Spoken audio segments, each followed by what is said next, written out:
Oi, pessoal, tudo certinho por aí? Espero que sim. Voltamos para a segunda parte da nossa aula de geomorfologia.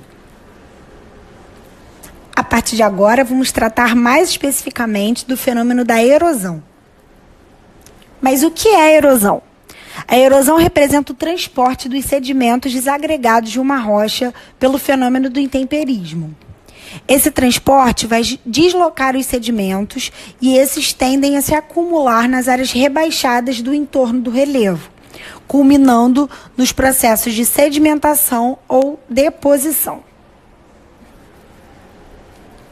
Existem alguns tipos de erosão. Agora vamos começar a falar sobre os principais. A erosão pluvial é realizada fundamentalmente pelo escoamento superficial da água da chuva, que é quando a mesma escorre pela encosta. A intensidade do escoamento superficial varia de acordo com alguns elementos, como a declividade do terreno, já que quanto mais íngreme, maior a velocidade de descida da água, e com a intensidade e duração da chuva. Um dos principais elementos que atenuam o escoamento superficial é a cobertura vegetal, já que a mesma protege o solo do impacto da gota da chuva, que causa o efeito splash. O efeito splash favorece a desagregação de sedimentos do solo, que se tornam, assim, mais facilmente transportados pela chuva.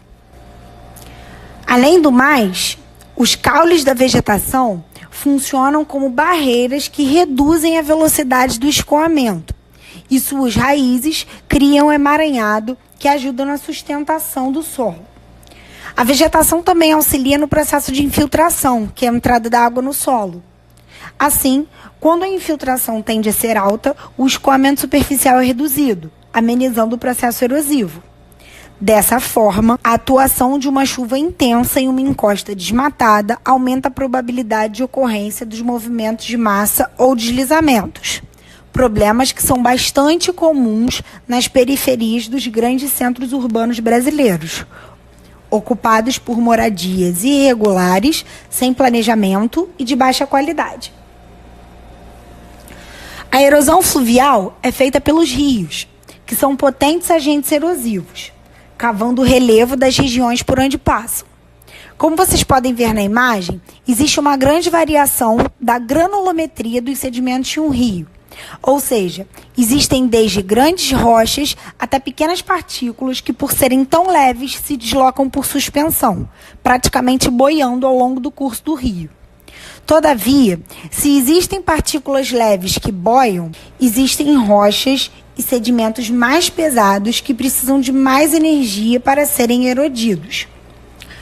Isso significa que quando vamos em direção à montante do rio, ou seja, quanto mais próximo da nascente, o rio tem maior potencial erosivo, já que está na fase jovem de seu percurso e cheio de energia.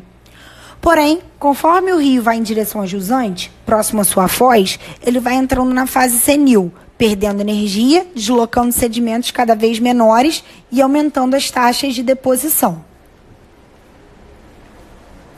Uma das consequências mais conhecidas da erosão fluvial é a formação de cânions, que são vales profundos com encostas quase verticais, que podem se estender por centenas de quilômetros e atingir até 5.000 metros de profundidade.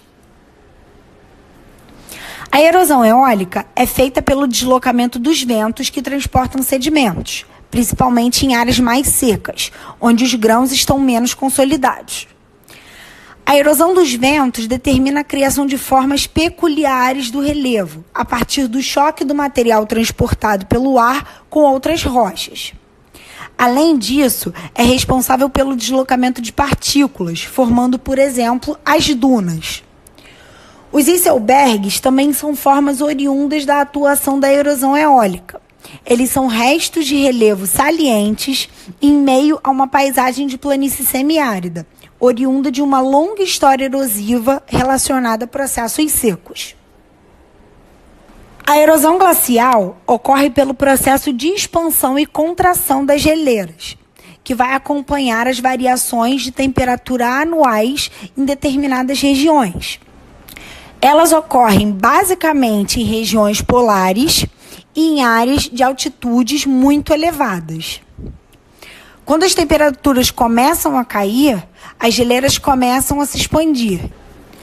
Uma das consequências da erosão glacial é a formação de fiordes, que são vales rochosos, estreitos e com paredões íngremes que foram invadidos pelo mar após o degelo, isto é, após épocas glaciais. A erosão marinha é responsável por modelar as linhas de costa, gerando a erosão ou desgaste em algumas áreas e deposição e construção em outras. Denomina-se abrasão marinha esse tipo de processo destrutivo realizado pelo mar no litoral.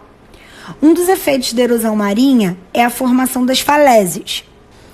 Essa formação litorânea é produto direto de processos erosivos naturais relacionados a oscilações do nível relativo do mar e a mudanças nas condições climáticas que ocorrem há milhões de anos. Chegamos ao final da segunda parte da aula de geomorfologia. Na terceira e última, vamos tratar das características do relevo brasileiro e suas classificações. Espero vocês lá. Um beijão!